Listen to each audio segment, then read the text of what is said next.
Magandang araw sa inyong lahat.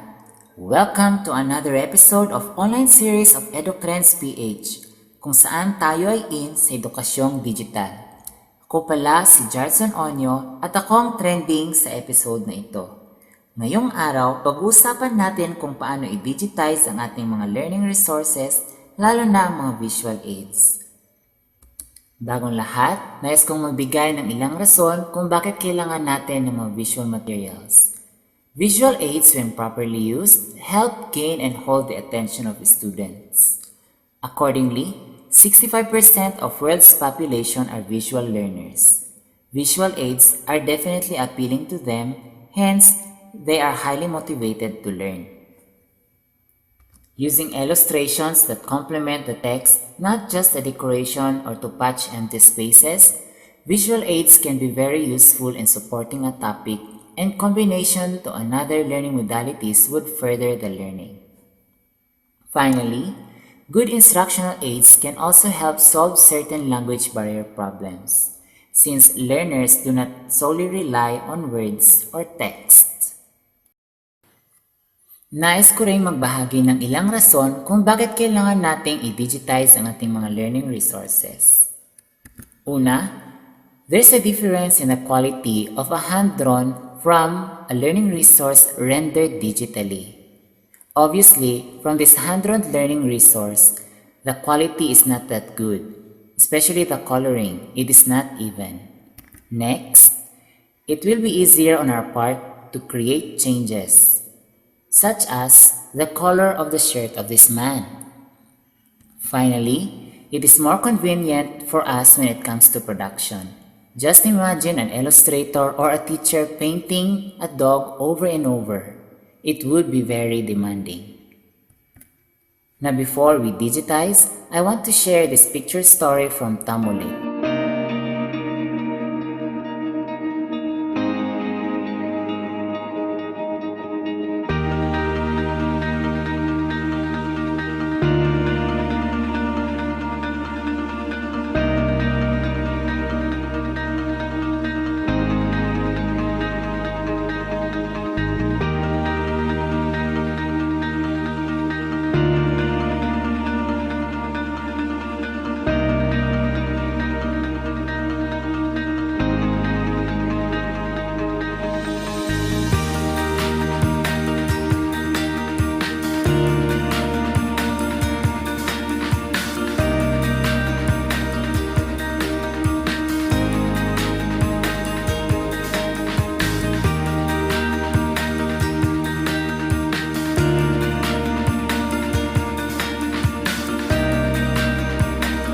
If you were the owner of the magic pencil, what would you draw?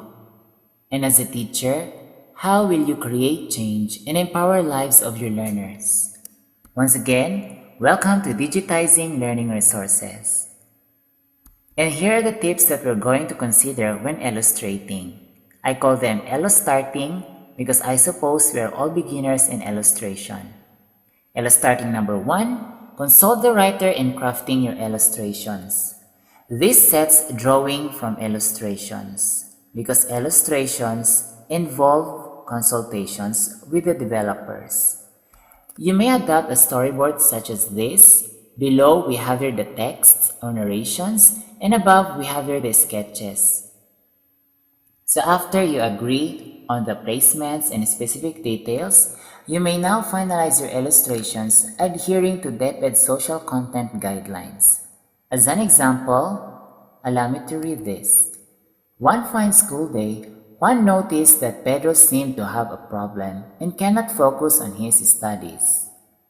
Pedro told his friend Juan regarding his problem on his finances like rental and tuition fees. Juan willingly lent money to Pedro, and Pedro was able to pay back, and that made the relationship even closer. Next tip, draw the content illustrations first before coming up with the cover art. This will allow you to capture the main idea of the material, so you have to come up with the content illustrations first, such as this, before coming up with your cover art, entitled Lemons of Life. Next tip, Familiarize the kind of paper and the type of printing which the learning resource is to be printed.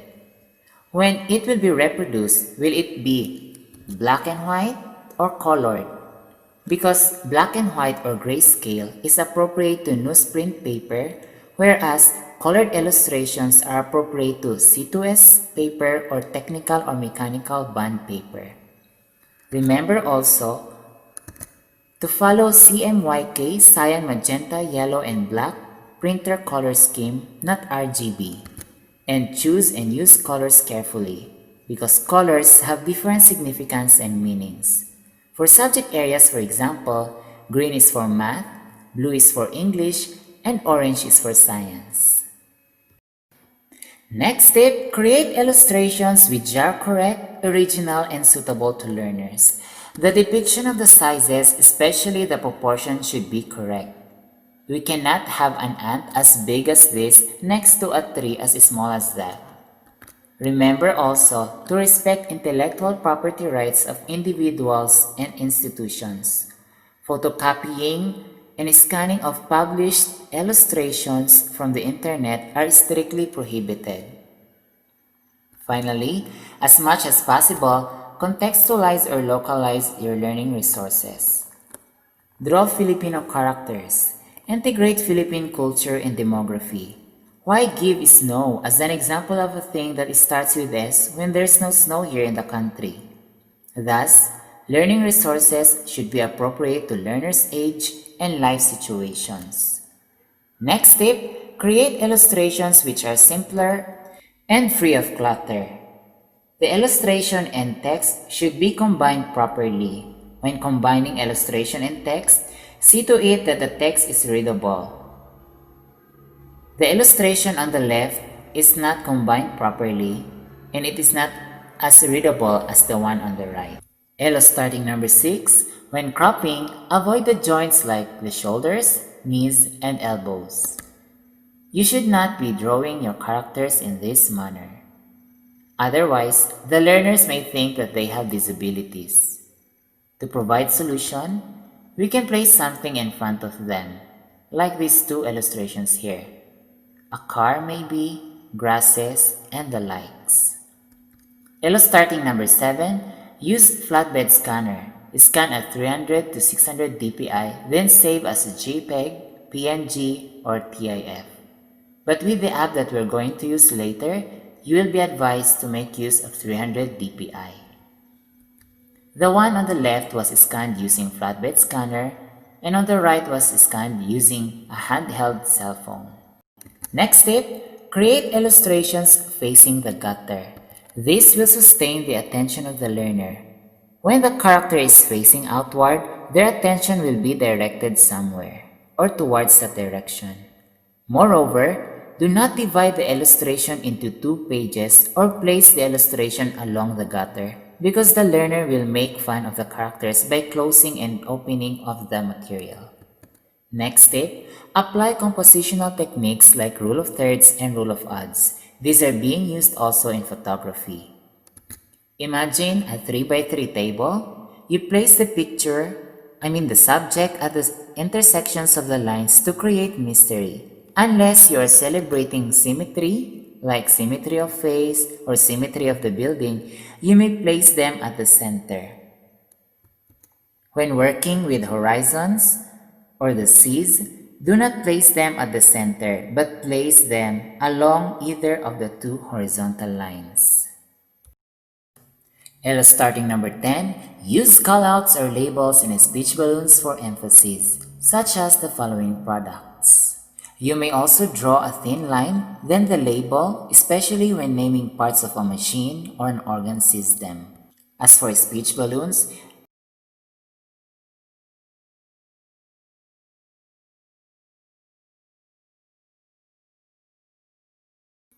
starting number 11, the final one, sustain consistency of the illustrations and never use them repeatedly.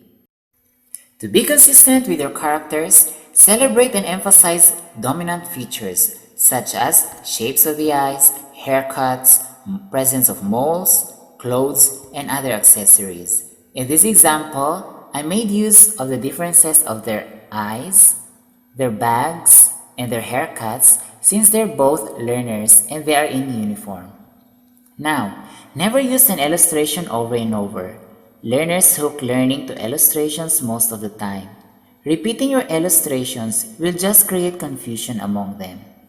And that wraps our illustration tips. We are now ready to digitize. By the way, feel free to comment and suggest on the comment section below. You may ask questions through Messenger on my Facebook account, Jardson Onio.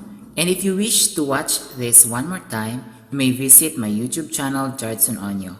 I have more digital art tutorials and hacks and drawings for you to explore there. Please visit, watch, like, and subscribe. Soon, I'll be posting statistical tool tutorials to aid in your researches, so subscribe to be updated. Alright, for today's session, we will have two parts. The first one, coloring hand drawings using Paint Tool SAI, maximizing the use of your brushes, textures, palettes, and swatches. The other half is dedicated to drawing and tracing, then edit to make it your own. Paint Tool SAI is a Japanese lightweight graphics editor and painting software developed by Systemax. Just type Paint Tool SAI on your browser and you can easily download the software. The link to download is also found in the description of today's episode.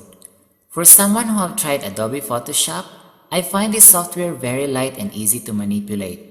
At times, we wish we should have colored our hand drawings or visual aids to make them more appealing and realistic. But since we're not good at coloring or tired of using regular crayons, pastel, and color paints, we left it as is.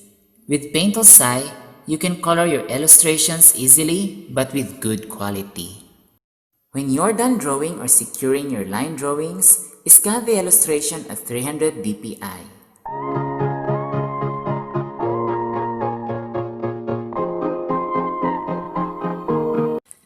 Now that we're done scanning the image, we open it on Paint Tool SAI.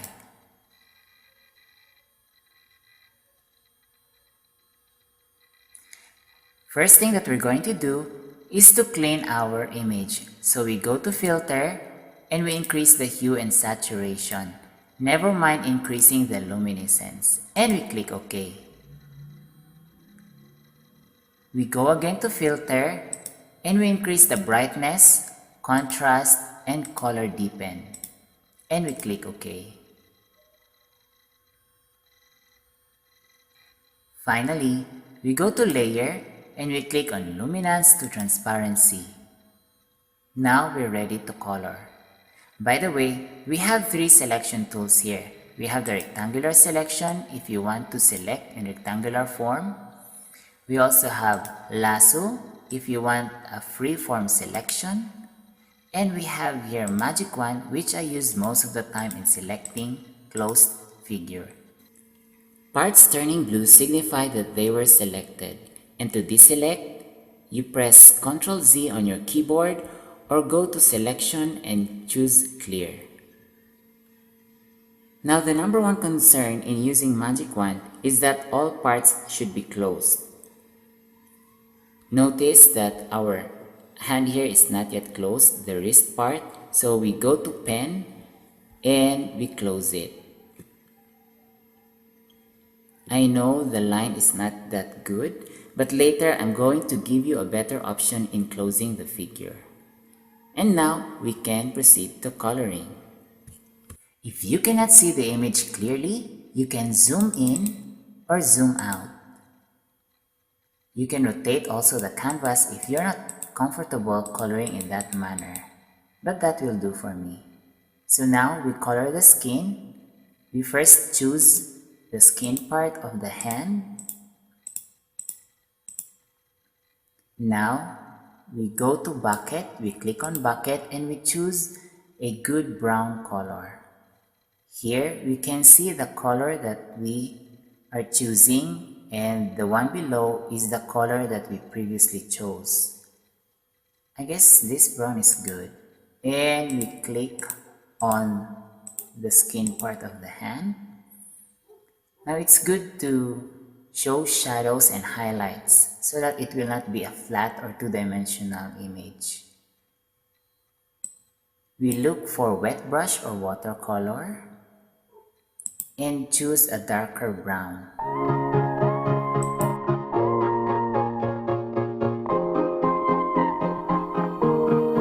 We brush on the parts that we think are hidden from the source of light. We can adjust the size of the brush here on the size section, but you may use open bracket to make the brush smaller and close bracket to make the brush bigger. Then, darken the parts hidden from the light, such as the following.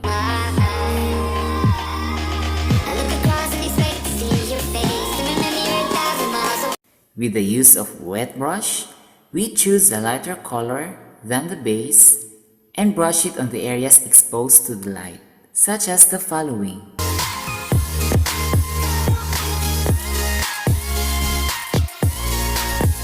Finally, use blend or blur brushes to blend colors. In my case, I am fond of using blur brushes. Now, we click where the colors meet. And we will have a smooth transition of colors. Who said coloring is difficult? It is a matter of being aware where the source of light is.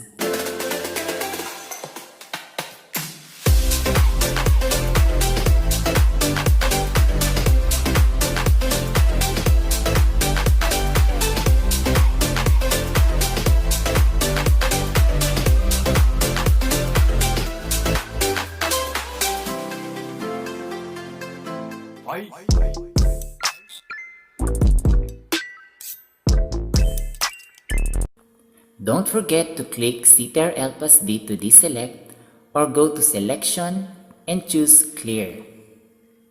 We do that before proceeding to the nails. I find it simple if we just color the nails using a plain color pigment. So let's use texture. We will be putting pattern to the whole hand if we do not create a different layer. So we add a separate layer for the nails. Then that's the time we put some texture. First, we click on the magic wand and choose our nails.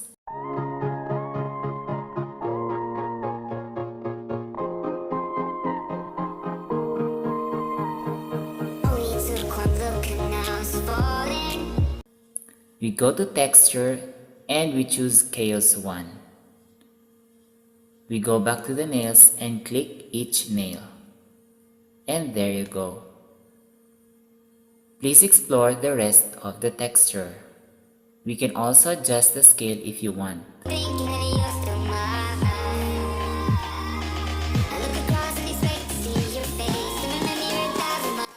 The good thing of saving the image as SCI file is that you can go back and make modifications later. You just click OK. So even if we close the app, and we open it, we still have our layers, layer 2, and we can just go back to layer 2 and change the color. Just clicking on the nails. See how convenient it is?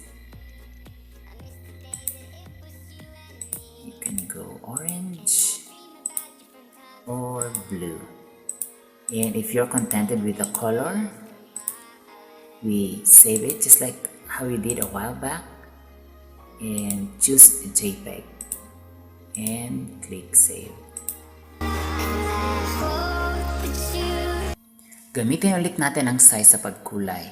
Ngunit ngayon, hindi lang po brushes at texture ang ating gagamitin, kundi palette at swatches.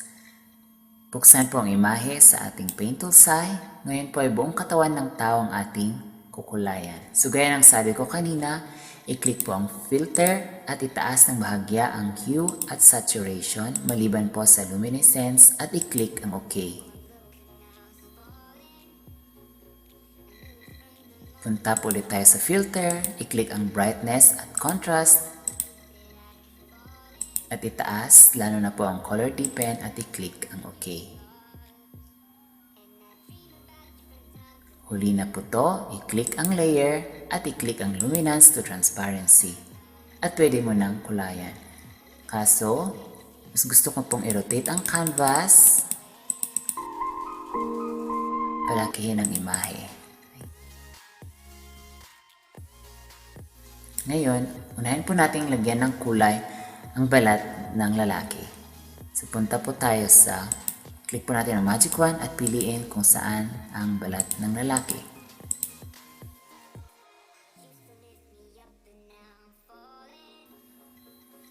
Ngayon, click po natin ang bucket at mamili ng kulay ng balat. Kung hindi po tayo magaling mamili ng mga kulay, maaari po tayo mag-download ng skin color palette sa ating mga browsers kaya ng Internet Explorer o kaya Google Chrome. Nakapag-download na po ako kanina kaya bubuksan na lang po natin ito sa Paint Toolsai. Ayan. Lakihan ko lang po. So sa gitnang bahagi, doon natin makikita ang ating mga base colors. Sa taas naman po, kung saan natin makikita ang ating mga highlights o yun ang gagamitin natin sa mga naliliwanagang parte ng katawan ng tao at sa baba naman po yung mga shadows natin o contour. So gamit po ang color picker, piliin po natin ang ating base color at balik po tayo sa imahe ng lalaki at piliin po ulit ang bucket. I-click lang po dun sa katawan ng lalaki. Yan po. Ngayon, punta po tayo sa skin color. Gamit ulit ang color picker. Unahin muna natin ang ating contour. So, sa ibabang bahagi ng palette, balik po tayo sa imahe ng lalaki. Gamit ang wet brush. Lagyan po natin ng maitim na kulay.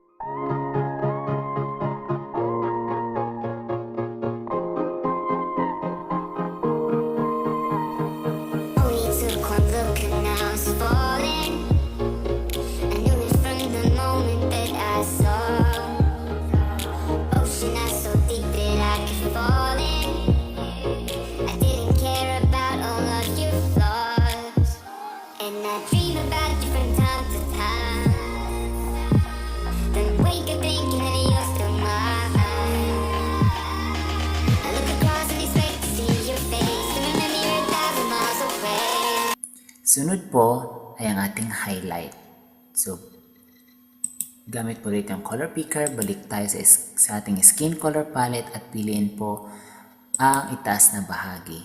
Balik po tayo sa katawan ng lalaki, gamit po ulit ang wet brush, i-click po natin dito sa babang parte ng mata,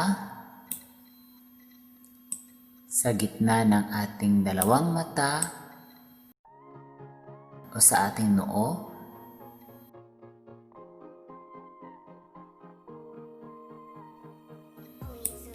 at sa mga naliliwanagang parte ng ating kamay. At lagyan po natin ng highlight ang ating nose bridge.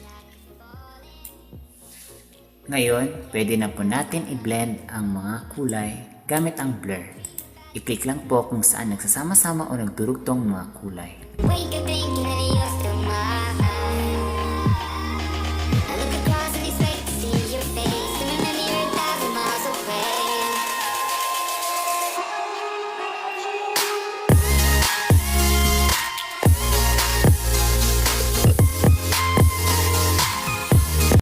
Now let me teach you how to use swatches. This is one way to sustain skin tone of your characters, especially when working with storybooks and comic strips. Go to Skin Color Palette, use Color Picker, choose the color, go to Swatches, right-click, then click Set. Do the same thing with the contour and highlight. Color Pick, Swatches, right-click, Set. Color Picker, Swatches, right-click, Set. Next time you open Sai, these colors will be readily available unless you remove them by right-clicking and remove. Right-clicking, remove, right-clicking, remove. Gamit ang magic wand, piliin ang buhok, isama na po ang kilay at saka ang mga mata.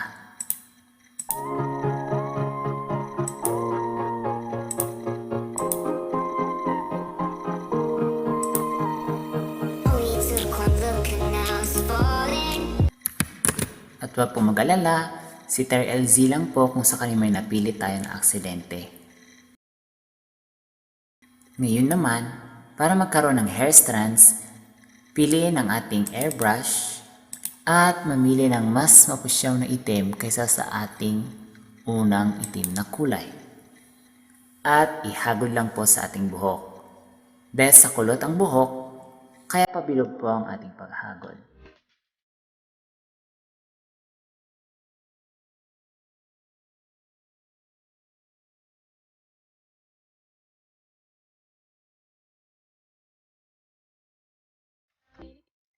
Magdagdag ng panibagong layer at pangalanan itong damit.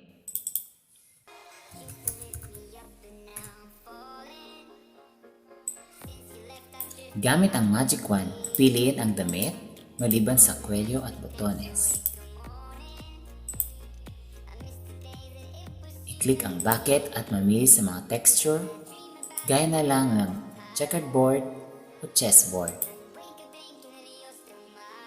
At i-click po sa ating damit.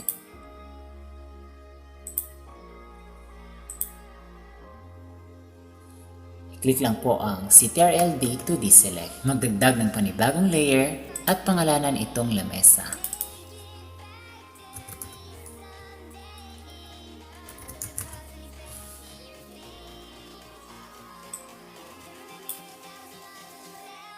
Gamit ang magic wand, piliin ang lamesa at i-click ang bucket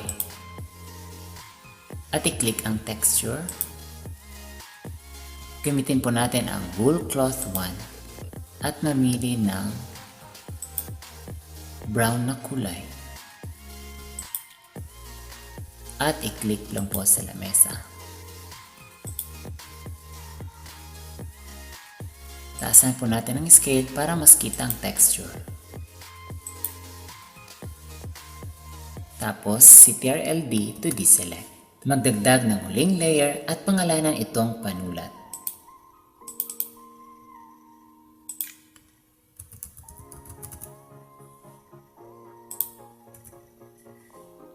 Gamit ang magic wand, piliin ang panulat,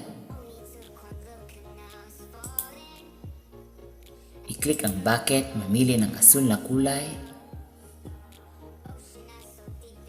at ibalik sa ating panulat.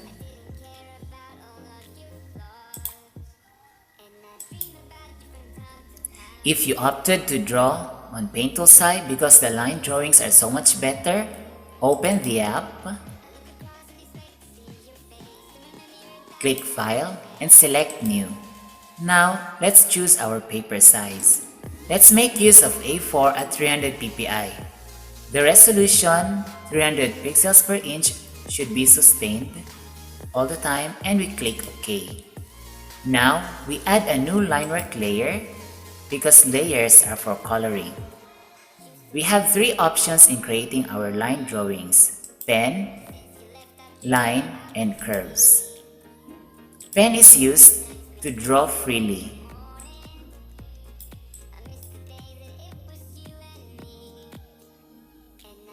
While lines are being used to create straight lines. And every click, it creates sharp angles.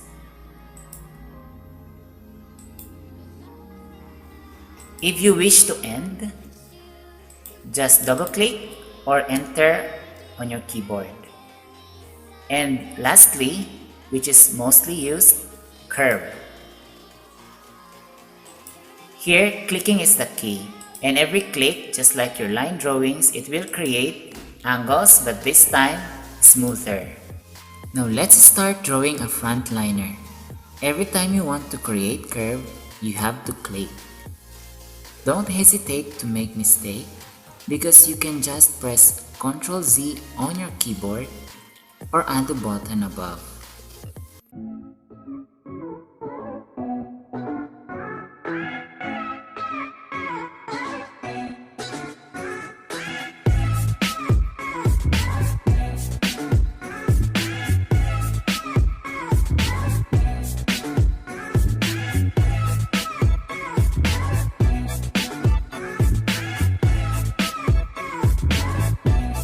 If you wish to end the line, double-click on your mouse or enter on your keyboard.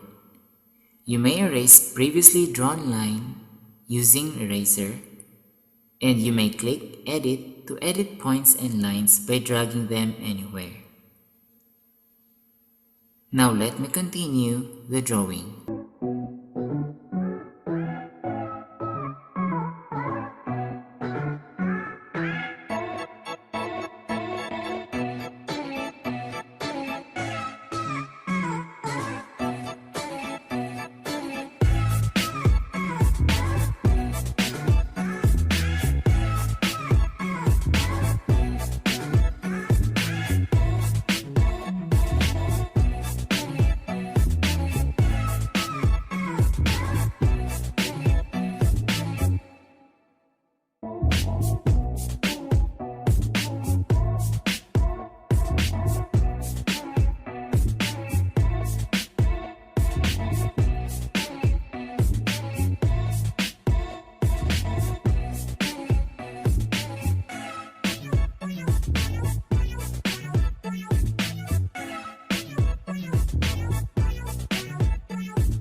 Next scenario is when you want to redraw your hand drawings because the lines are so much better inside, or simply you want to copy an.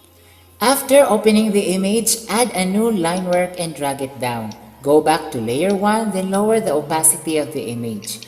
Go back to line work, click on curve, then follow the lines.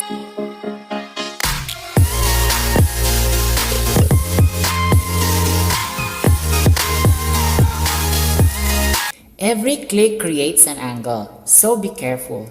If there's an error, go back using Ctrl-Z or undo above, and if you want to end the line, double-click the mouse or enter.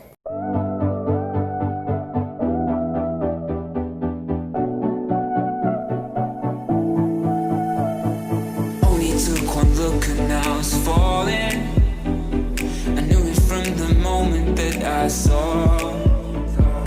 Ocean out so deep that I could fall in. I didn't care about all of your flaws, and I dream about you from time to time. Then wake up thinking that you're still mine. I look across and expect to see your face, then remember you're 1,000 miles away.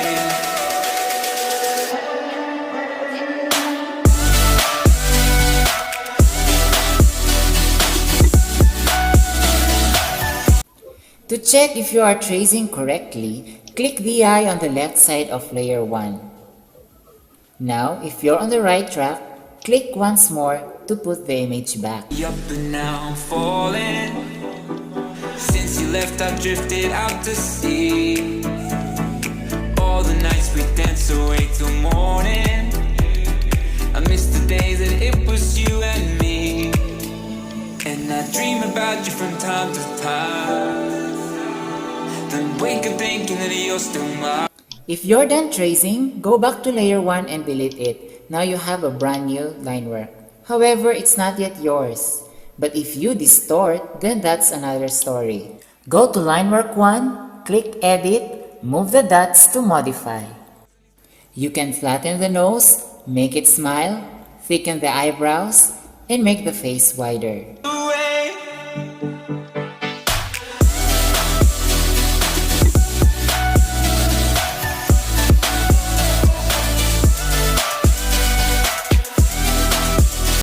You can now proceed to usual coloring. Use the swatches that we have saved to contour and put highlights. These colors are permanent every time you open Sai, unless you intentionally remove them.